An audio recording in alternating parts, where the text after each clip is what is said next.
trabajar la clase de química del día de hoy. Con anterioridad, pues habíamos hablado de la tabla periódica gracias a Dmitri Mendeleev. Entonces, que tenemos esta organización que actualmente ya consta de 118 átomos distintos, pero hablamos ya de 118 tipos de átomos, pero no hemos hablado en sí de qué es un átomo o de cómo está estructurado. Entonces, de eso vamos a hablar el día de hoy. Recuerdo que hice la pregunta en biología, ¿verdad? De qué estaba hecha o qué tipo de partículas encontrábamos en cada átomo. Y ustedes dijeron neutrones, protones y electrones. Y estaban en lo correcto. Entonces, hoy vamos a reforzar ese concepto. Entonces, cuando hablamos del átomo, voy a resumir esta información. Esto es para lectura más que todo, pero vamos a ver. El átomo es lo que constituye cada uno de los elementos mencionados en la tabla periódica. Los 118 elementos de la tabla periódica son 118 tipos de átomos distintos. Entonces, acá esta parte es importante. Un átomo se describe como la partícula más pequeña de un elemento. Se considera indivisible, aunque actualmente pues ya hay muchos estudios de las subpartículas que encontramos en él y de otras partículas aún más pequeñas, ¿verdad? Que aún están en estudio. Entonces, pero nos quedamos con que el concepto de que el átomo es la partícula más pequeña e indivisible, aunque sabemos que tiene varias partes que lo conforman. Entonces, estos 118, por ejemplo, si usted agarra una hoja de papel aluminio, pues va a tener átomos del elemento químico que la hace, pues en este caso aluminio.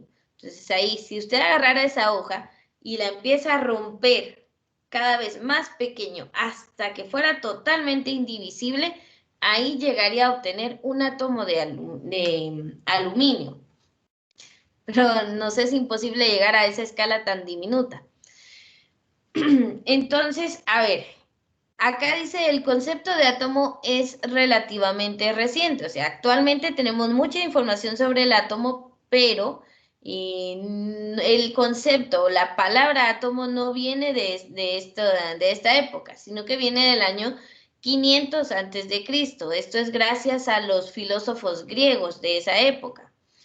Pues ellos pensaban que todo debía contener partículas diminutas. O sea, algo tenía que hacer todo lo que ellos veían a su alrededor.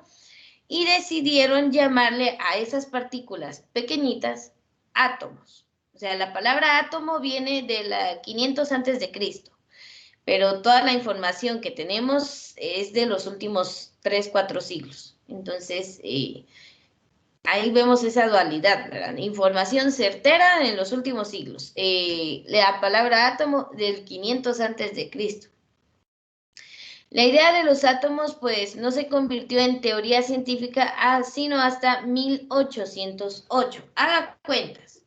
500 años de Cristo, súmele 1800 años después. O sea, realmente pasó bastante tiempo para que el átomo fuera una teoría científica, para que se estudiara, para que comprendiéramos su estructura y pues todo lo que sabemos hoy en día del átomo. Entonces veamos cómo llegó de ser solo un concepto, una palabra, a ser una teoría científica. La vemos un poquito rápido porque me interesa más la parte práctica que la parte teórica. Esto usted lo va a leer. Entonces le voy a hacer llegar la presentación para que puedan leer la teoría del átomo, ¿sí? Entonces nos vamos a concentrar más en la parte práctica.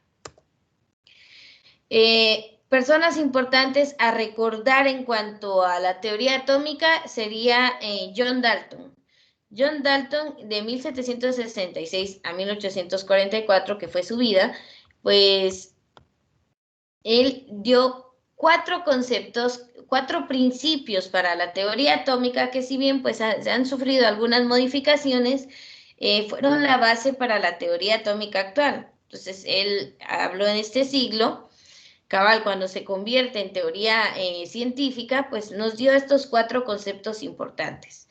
El primero: toda la materia está constituida de pequeñas partículas llamadas átomos. Actualmente eso es verdad. Toda la materia que nos rodea está hecha de átomos. 2. Todos los átomos de un elemento dado son similares entre sí y diferentes a los átomos de otros elementos. Cuando usted mira su tabla periódica, va a haber 118 elementos. Cada uno de esos es diferente entre ellos, ninguno es igual. Ahora, este principio sí ha sufrido modificaciones porque la palabra que vino a cambiar ese principio número 2 es la palabra isótopos. Actualmente conocemos que no todos los átomos de un mismo elemento son iguales, existen isótopos. Pequeñas variaciones en cuanto a los átomos de cada elemento. Entonces también existen los isótopos y esa sería la palabra que vino a cambiar el concepto número 2 o el principio 2 que dio John Dalton. O sea, vamos a hablar de los isótopos más adelante.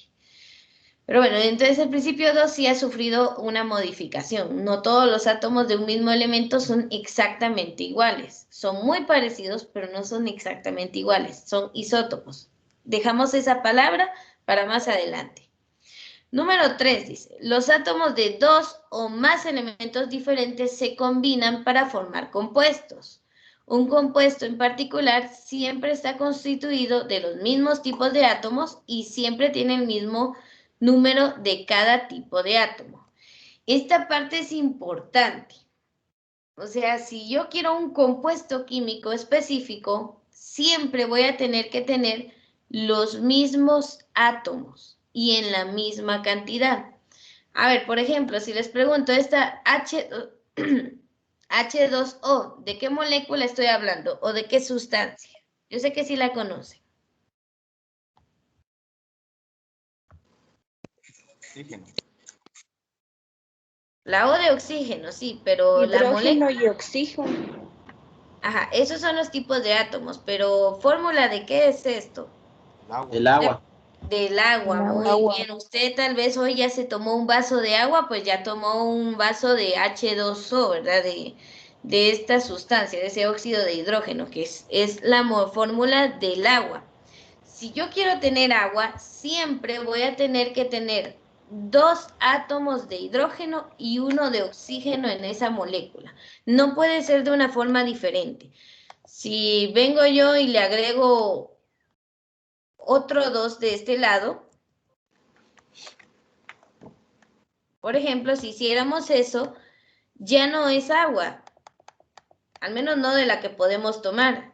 Si yo hago esto, esa molécula de agua se acaba de convertir en agua oxigenada, el peróxido de hidrógeno. Y usted no puede tomarse un vaso de agua o de agua oxigenada igual a como se tomaría un vaso de agua. ¿Qué cambió? Solo un átomo más de oxígeno. Entonces, John Dalton dijo que si queríamos tener un compuesto específico, siempre va a ser la misma cantidad de átomos y el mismo tipo de átomos. Entonces, el agua siempre va a ser H2O en esa cantidad y esos dos elementos. Otro elemento o otra sustancia, por ejemplo, el ácido sulfídrico que tenemos acá, siempre va a tener dos átomos de hidrógeno, uno de azufre y 4 de oxígeno. Siempre, eso no puede variar, sino ya es otra sustancia. Entonces, el principio 3 de John Dalton es válido todavía. Si yo le cambio algo a esto, ya no es el mismo compuesto. Siempre tienen que tener el mismo tipo de átomo y en la misma cantidad. Esa es la ley de proporciones definidas. Entonces eso ya se tiene, eso no se puede variar. Entonces el principio 3 de la teoría atómica de Dalton sigue siendo aceptado. La número 4 dice, una reacción química involucra el reordenamiento, la separación o la combinación de los átomos. Los átomos nunca se crean o se destruyen durante una reacción química. Ese principio número 4 es la ley de la conservación de la materia. Usted puede destruir algo, pero sus partículas siguen existiendo. O sea, cuando quemamos algo, uno dice, ya no existe. Bien, pero ahora existe en forma de monóxido de carbono y en forma de ceniza. No desapareció esa materia, solo se transformó. Si usted tiene un lapicero, ¿va? Esto es materia, usted lo puede quebrar en miles de pedacitos que le sigue quedando el desecho. Ahí sigue estando la materia, solo que ya no es un lapicero, ¿verdad? Ahora es desecho. Entonces, realmente nada puede destruir la materia, solo se va a transformar. Entonces, el principio 4 también es válido hasta el día de hoy. Veamos entonces, esa es la teoría atómica de Dalton, ¿verdad? Ya dijimos que el inciso 2 sí ha tenido modificaciones por el descubrimiento de los isótopos, pero ese es tema de otro día. Vamos a lo siguiente. ¿Qué va a hacer las cargas eléctricas en un átomo? Pues a finales del siglo XIX se demostró que el átomo no era una esfera sólida, sino que hay compuestos de materia todavía más pequeños en su estructura. Y entonces por ahí en el siglo XIX se descubrieron las partículas subatómicas, que fueron las que ustedes me mencionaron en biología. Tenemos a los protones, los neutrones y los electrones. Y se descubrió que estos tienen una carga eléctrica. Si quiere lo anota de una vez. El protón tiene una carga positiva. El neutrón no tiene carga ni positiva ni negativa, por eso es neutro. Como cuando usted deja un carro en neutro, ¿verdad? No va a avanzar ni tampoco va a retroceder. Pues aquí el neutrón ni va a ser positivo ni va a ser negativo, es neutro. Y luego tenemos al electrón. ¿Se recuerdan que este lo vimos, verdad? Que está ahí en la transferencia de electrones, en las reacciones redox o metabólicas, pues ahí está el electrón, que es la partícula fundamental. Es la más pequeña de las tres y esta es la que interactúa en las reacciones químicas. Estas no, solo electrones, ya sea que se van con otra sustancia o se agregan a la sustancia original. Entonces, esa pérdida o ganancia de electrones es el intercambio que se da en las reacciones químicas, pero nunca se van a destruir, sino que solo se transforman, se comparten, se pierden o se ganan, pero no se destruyen. Entonces, estas son las tres partículas subatómicas con carga positiva, sin carga y negativa. ¿Alguna pregunta hasta este momento?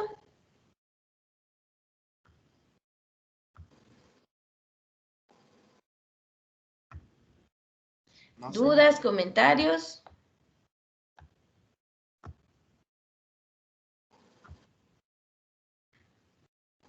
¿O alguien está copiando para esperarlo? Si no, cambiamos de diapositiva. Termino de copiar mis. Ah, va.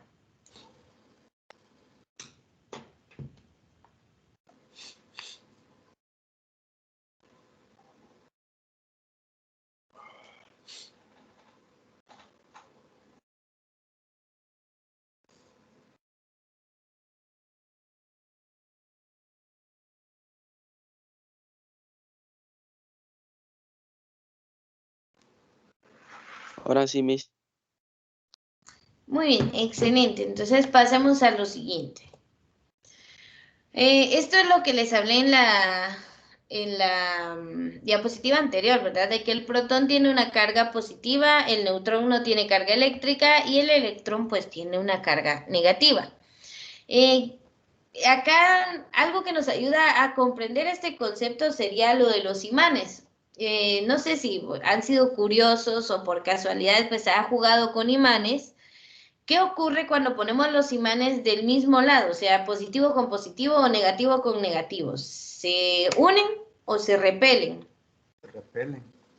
Se repelen, ¿verdad? Por más que uno haga fuerza, los imanes no se pegan porque tienen la misma carga, ¿verdad? No se gustan.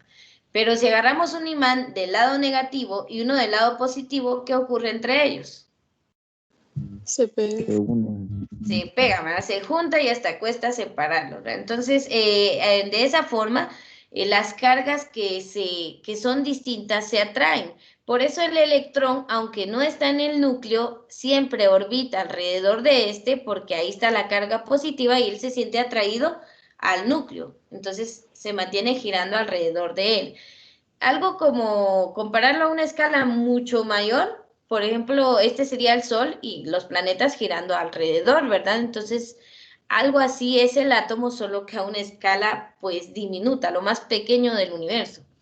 Entonces, bueno, realmente no es lo más pequeño del universo. Lo más pequeño, pues, tal vez sería el electrón y lo que componen los protones y neutrones.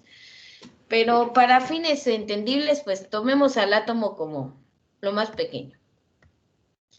Esas fuerzas, ¿verdad?, de atracción y repulsión debido a las cargas, pues se dan ahí.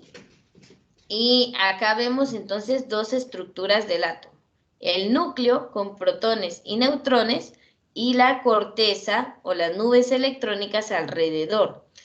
Este diseño de átomo es el que más se nos ha quedado grabado y el que utilizamos y vemos en todos lados, pero este es un modelo viejo.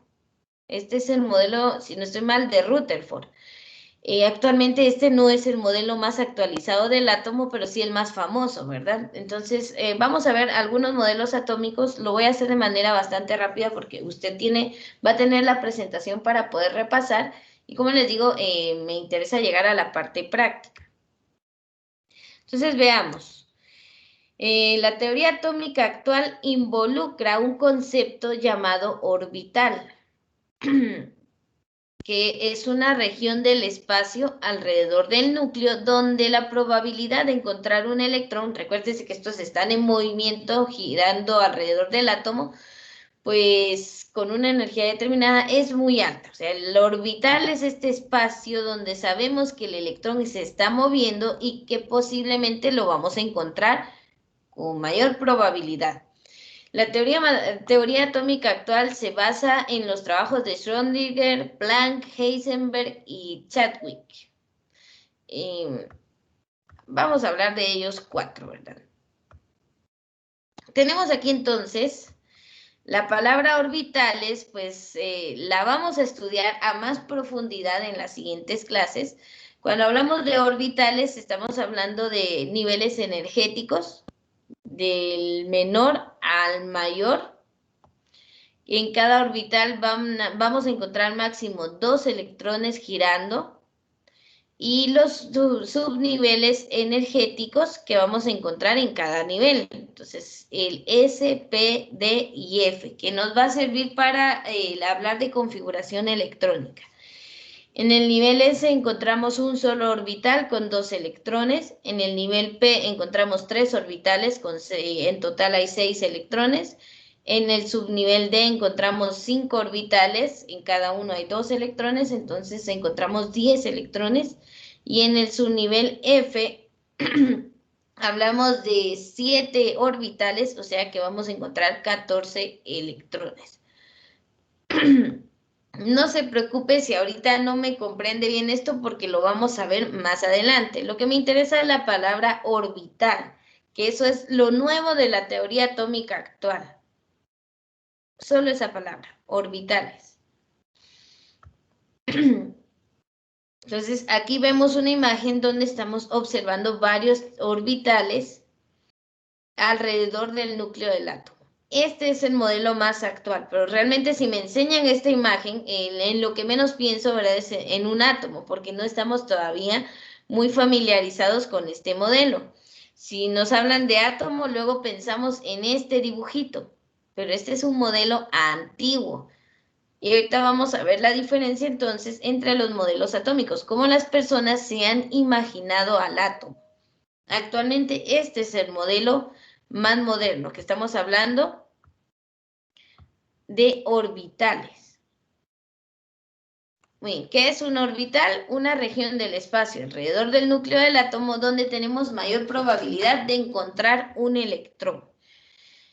Eso es lo nuevo de la teoría atómica actual. Entonces veamos los modelos atómicos. Ahí está. El primer dibujo o lo primero que se pensó sobre el átomo fue el modelo de Demócrito. Esto estamos hablando de la antigua Grecia. Pensaba que era lo más pequeño. Entonces surgió el concepto de átomo como indivisible, pero hablaban de los elementos de la naturaleza, que el aire, el agua, la piedra, el fuego. Entonces, ya tenían la idea de que había algo pequeño que formaba todo, pero ellos decían que todo estaba hecho de la combinación de estos, de estos estados de la materia, ¿verdad? Que el aire, agua, todo eso. Entonces, sí estaban pues ya encauzándose, pero no le habían atinado del todo. Luego ya en el siglo XVIII, ¿verdad? Surge el concepto de la electricidad, habían cargas positivas y negativas, entonces entró el modelo atómico de Thomson. Thomson habló de que el átomo era compacto, como un pastel con pasas incrustadas o algo así. Entonces aquí dice Magdalena más pepitas.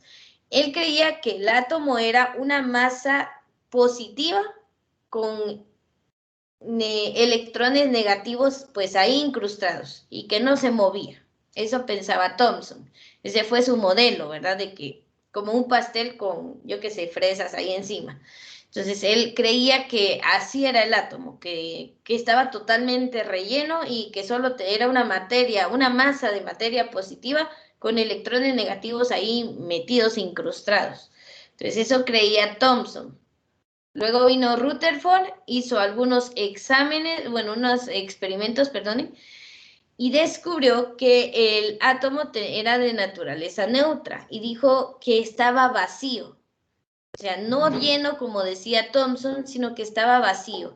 Y este es el dibujito que nosotros más conocemos del átomo, el modelo de Rutherford, que tenemos una región pequeña llamada núcleo y los electrones girando alrededor, pero él hablaba de órbitas, no de orbitales. O sea, él decía que el electrón giraba en una sola orbital y que ahí siempre giraba alrededor del átomo. Hoy sabemos que no es así, el electrón tiene muchos tipos de movimientos. Luego hubo un concepto más que fue del de espectros por Born, que él habló de órbitas. Entonces, que el núcleo siempre, que el electrón siempre seguía un camino alrededor del núcleo del átomo. Y pues eso no es del todo incorrecto, pero tampoco estaba bien. Entonces, actual, y eso sí, anote ese nombre, el modelo atómico actual es el modelo cuántico, que se basa en la incertidumbre de que realmente no sabemos en qué parte del átomo está girando el electrón. Entonces, basado en la incertidumbre, entra el modelo atómico cuántico que nos introduce la palabra orbital. Orbital es diferente a órbita. Un poco confuso ahí. Una órbita ya es un espacio definido por donde siempre va a girar. Orbital es todo un espacio que podría estar girando en cualquier parte de ese espacio definido. Entonces, por eso la incertidumbre, no sabemos exactamente en qué parte está el electrón. Y ese es el modelo atómico actual, donde tenemos un 99,9% de probabilidad de encontrar un electrón en esos orbitales. Entonces, estos son algunos de los modelos atómicos. Hay otros intermedios, pero estos serían los más importantes. ¿Alguna pregunta? ¿Comentario? O si alguien está copiando, me avisa, por favor.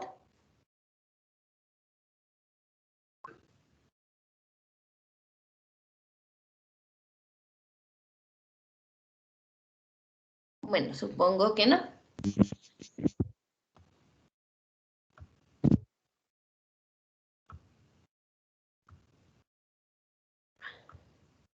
Muy bien. Les dejo las siguientes dos diapositivas más que todo para que lean. Estamos hablando de la estructura del átomo según Rutherford, que él habló de corteza y núcleo. Y nos vamos al modelo atómico actual, que sería el de Schrödinger. Entonces, más que todo, el esquema fue hecho por él, pero involucra los estados estacionarios de Bohr, la naturaleza dual del electrón de Luis de Broglie y el principio de incertidumbre de Heisenberg. Entonces, sabemos que el modelo atómico actual, pues, es una mezcla de diferentes teorías que nos llevaron al modelo mecánico cuántico, el que hablábamos de los orbitales. Entonces, eso ya lo expliqué en las anteriores, entonces pasamos a lo siguiente. la masa del átomo. Y ahí sí necesito que tomen su tabla periódica, por favor. Y es más, yo voy a ir por la mía. En eso, si usted quiere copiar algo de acá, por favor, solo acá a partir de este punto. Desde hasta masa atómica. O desde acá. Una UMA, unidad de masa atómica, se define hasta átomo. Permítanme un segundito.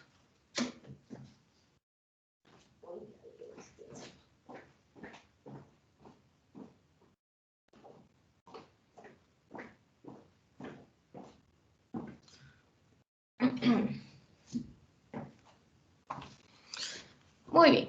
A ver, la masa del átomo. Cuando hablamos de masa nos referimos al, no me gusta usar esa palabra, pero usted la comprende mejor así, al peso. Pero específicamente nos referimos a la cantidad de materia de algo. Eso es la masa. Cuando usted va y se para en una balanza, está midiendo su masa, la cantidad de materia que lo conforma a usted. No se está pesando, lo decimos mal. La palabra peso es nuestra masa más la fuerza de gravedad con la que nos atrae la Tierra hacia ella. Eso es peso. Y cuando usted se va a pesar, no agarra un resorte graduado, se cuelga y a ver con qué fuerza lo atrae la Tierra. No hacemos eso.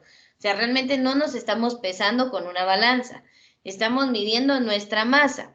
Pero es cuestión de costumbre y ya nos acostumbramos a decir peso, ¿verdad? Entonces, ahí sí hay un poquito de error. Bueno, a ver, si tiene su tabla periódica, voy a ver las cámaras un momento para poder observar eso. Si tiene realmente su tabla periódica ahí a la mano, necesito que busque exactamente acá. Lo más grande es el número atómico y si usted ve, hay una cantidad pequeña que es el número arriba de cada cuadrito, es el último, el número más de hasta arriba. En algunas aparece de color rojo. Esa es la masa atómica de cada elemento. Entonces necesito que lo busque. Acá, por ejemplo, no sé si se ve mi tabla. Es el número pequeñito que está hasta arriba. Ya, está a la par del número atómico. Entonces, hagamos un ejercicio para ver si logramos identificar la masa de cada elemento. Ubíquese en el elemento oxígeno, por favor, es el número 8. Busque el elemento 8. Ahora encuentre la masa atómica del 8. Recuérdese que todas las tablas traen este chivito, como esa instrucción de cómo encontrar el contenido ahí, ¿ya? Busque la que diga masa atómica o peso atómico. Y me dice cuál es la masa atómica del oxígeno, por favor. 15.9994. Muy bien, 15.9994. Excelente. Busque la masa del litio, por favor. El litio es un alcalino. 6.941. Muy bien, tiene el número 3, está en el primer grupo y es 6.941. Está bien. Busque la masa atómica del oro. El oro es un metal, un elemento de transición interna. Lo va a encontrar por ahí en el centro de la tabla.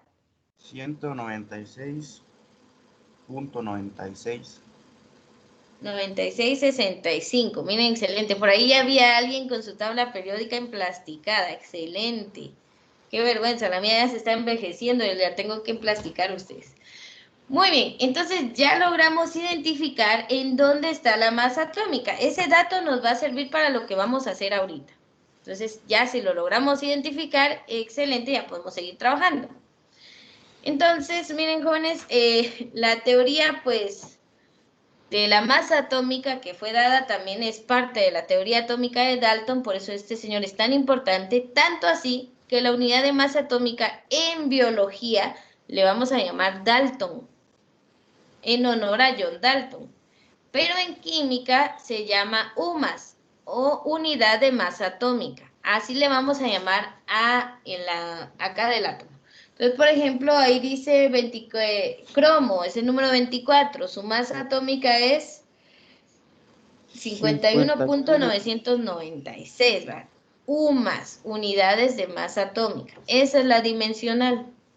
Entonces, un UMA, una unidad de masa atómica, se define como 1/12 de la masa del átomo de carbono 6, de 6 protones y 6 neutrones.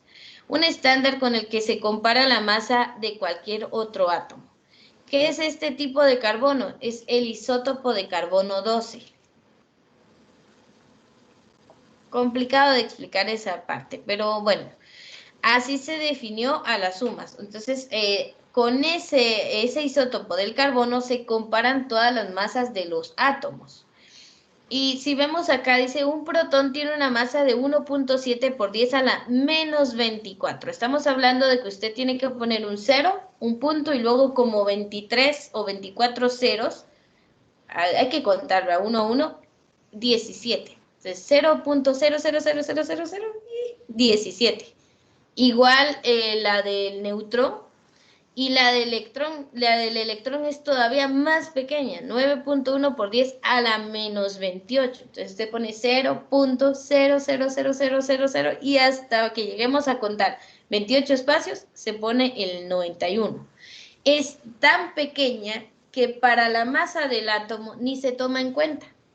La cantidad del electrón casi no se toma en cuenta.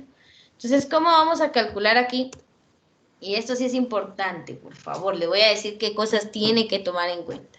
Entonces, el número atómico y el número de masa. Vamos a utilizar esos dos componentes.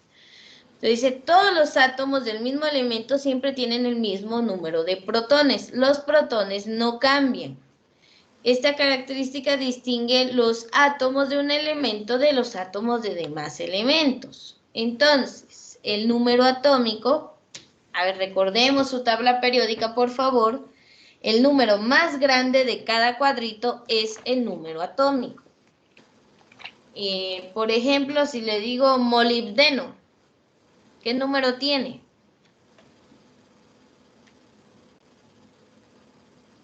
¿42? 42, muy bien. El 42 es el molibdeno. Va. Ese número grandote que buscaron, ese es el número atómico. Entonces, ese número atómico es igual a la cantidad de protones en un átomo. Es lo mismo. O sea que un átomo de molibdeno tiene 42 protones. ¿Ya? Entonces, el número atómico es igual al número de protones en un átomo. Entonces, 42, entonces va a tener 42 protones. Y aquí le hice un agregado más. El número de protones de un átomo que no ha perdido ni ganado un solo electrón, entonces es igual al número de electrones del átomo. Entonces, si el molibdeno tiene de número atómico 42, significa que tiene 42 protones y también 42 electrones, ¿sí? Entonces, anote esto, por favor, esto que está aquí. Número atómico es igual al número de protones de un átomo y si no ha ganado ni perdido, es igual al número de electrones en un átomo. Son iguales, ¿ya? O sea que está fácil. Si yo le pregunto, mire, ¿cuál es el número de protones de la plata? Usted primero ubique la plata en la tabla periódica. A ver qué tan rápido lo encuentran. 47. Perfecto, es AG, ¿verdad? 47. Si ese es su número atómico, entonces tiene ¿cuántos protones? 47. ¿Y cuántos electrones? 47 si no ha perdido uno. Exacto. Si no ha perdido ni ganado, tiene la misma cantidad de electrones. Entonces, este término, esto es importante para poder llenar las siguientes tablas. Todo lo demás es explicación. ¿Qué quiero que anote? Esto, por favor, no le puede faltar esta igualdad. Entonces, el número atómico de un elemento es igual al número de protones de cada elemento, de cada átomo de dicho elemento. El número atómico es el número entero que aparece. Bueno, ese número grandote que encontramos allí. Veamos entonces, nos está pidiendo que ubiquemos acá, ¿verdad? El número atómico, el número de protones y el número de electrones de cada uno de los siguientes elementos. Busque el nitrógeno, por favor. 7. El nitrógeno tiene el número 7 de número atómico. Entonces tiene, ¿cuántos protones? 7. ¿Y cuántos electrones? 7. 7. 10. Busquen el magnesio. El magnesio es un alcalino terrio. Lo va a encontrar de este lado. Tiene 12. 12. 12. Entonces 12 es un número atómico. ¿Cuántos protones tiene? 12. 12. ¿Y electrones? 2. Ah, No dos. perder uno. Exacto, si no ha perdido ninguno. Nos vamos a número atómico del bromo. También el bromo lo vamos a encontrar en los halógenos. ¿Tiene el número? 35. 35. Muy bien, 35. Entonces tiene 35 de número atómico, 35 protones y 35 electrones. Hasta aquí todo fácil, ¿verdad? Ahora busque el átomo de su tabla periódica que tenga 79 electrones.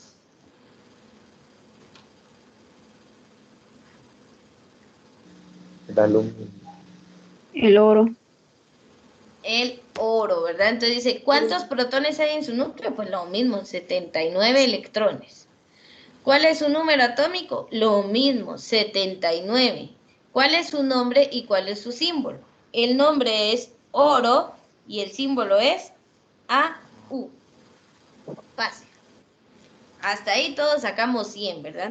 Pero ¿qué subpartícula nos hace falta?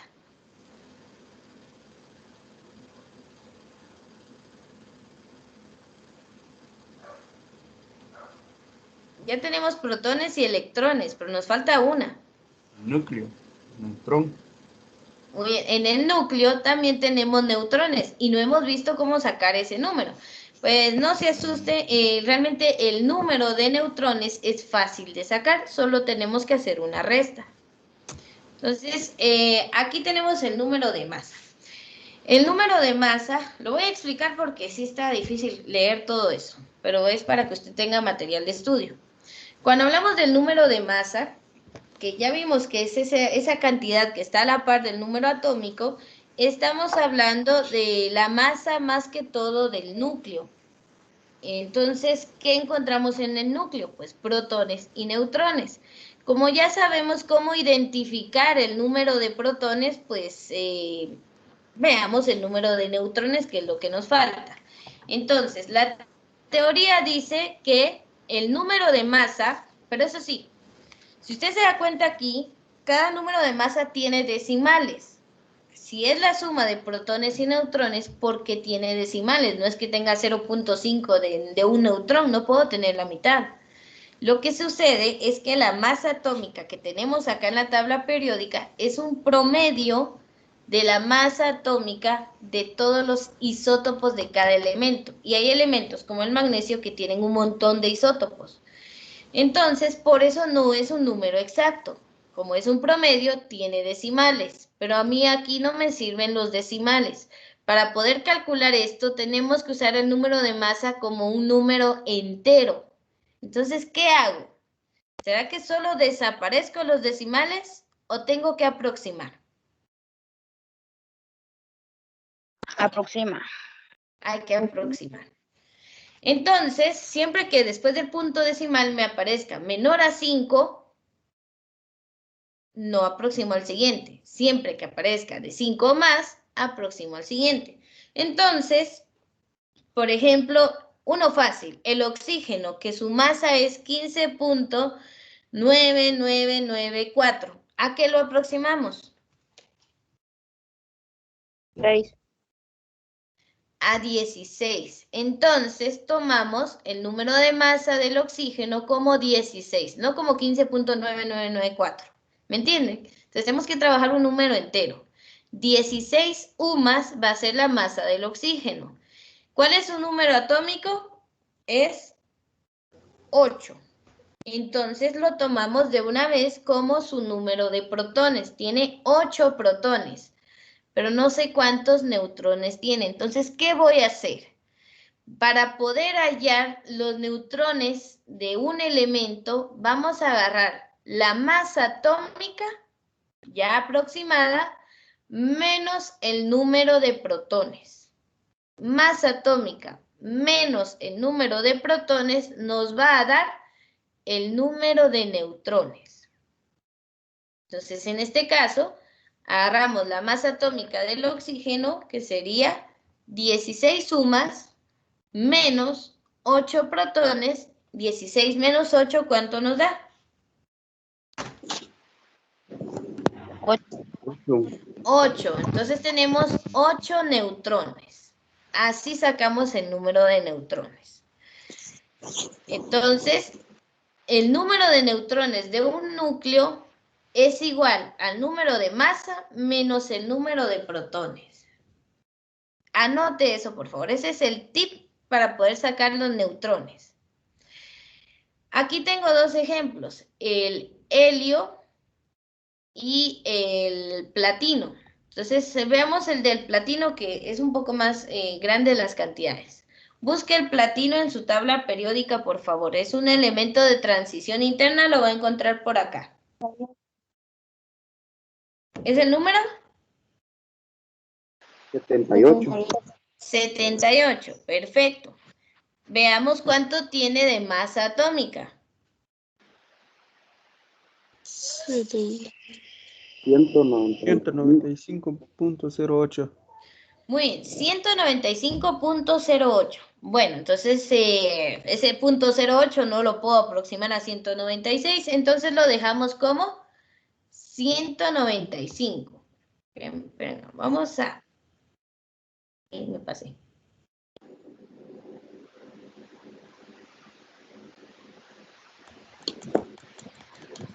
Acá está. Tenemos entonces 195 UMAS de masa atómica del platino, menos su número de protones. ¿De dónde saco el número de protones? A ver, para ver si se lo han ido captando. ¿De dónde saco ese número de protones? El número atómico. Perfecto, del número grandote, ¿verdad? Del número atómico. Entonces son 78, asumo que tiene 78 protones. Entonces, si lo quieren hacer rápido en calculadora, si no de forma mental, 195 menos 78 protones nos va a dar un total de 112. 17. 195 menos 78. 117. 117 neutrones, ¿verdad? Entonces, de ese modo vamos a sacar de cualquier elemento la cantidad de neutrones que tiene. Entonces, como sí necesito saber que quedó claro, yo sé que ya terminamos la hora de clase, vamos a ver unos ejemplos aquí, porque este es el tipo de tablas que tenemos que aprender a llenar. Entonces, veamos, aquí hay varios ejemplos que quiero que tomemos en cuenta. El del oro ya lo hicimos. Bueno, no, creo que no lo hemos hecho. Miren, en el caso del hidrógeno es el único que no tiene neutrones, porque solo tiene un protón y su número de masa es 1. Entonces, si usted ve es 1.00794, eso se queda como 1. Y 1 de masa menos 1 de protones, 0 neutrones. Y electrones, pues es el mismo número que protones. Si nos vamos, por ejemplo, al hierro, el hierro tiene el número 26, número atómico 26. O sea que le pongo de una vez 26 protones y 26 electrones. Ese número va a ser el mismo en esos tres datos. Número atómico, número de protones y número de electrones.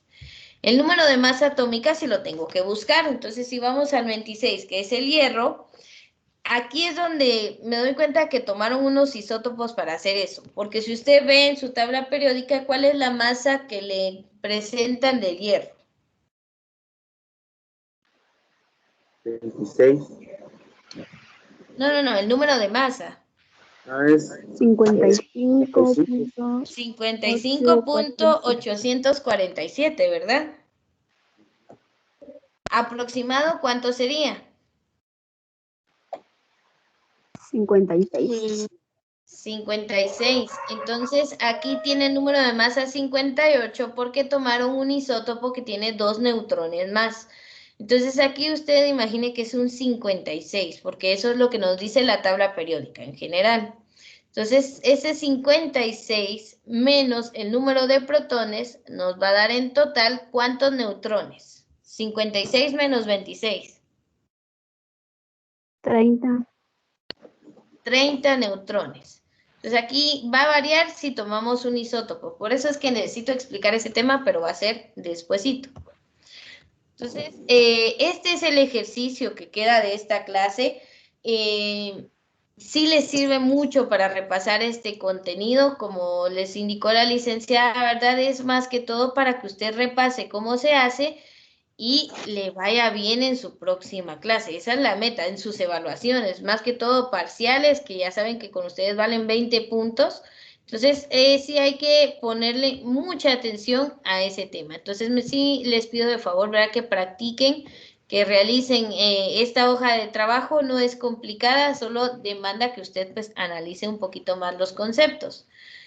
Y para poder llenar esta tabla, pues es solo ir viendo el símbolo, el número atómico y colocarlo en protones y electrones, buscar el número de masa, hacer su aproximación y su resta para hallar los neutrones. ¿Hay alguna duda? No, señor. Todo claro. Bueno, este tema es bastante sencillo, pero sí hay que repasarlo para que no se nos olvide. Entonces sí les encargo, ¿verdad? Practiquemos estas dos tablas. Si quieren, en la próxima clase vamos revisando algunas respuestas y así usted sabe si la hizo bien o si tiene que corregir algo. ¿Les parece? Sí. Sí, está bien. Muy bien, entonces aquí termina la clase. Voy a detener ya la grabación.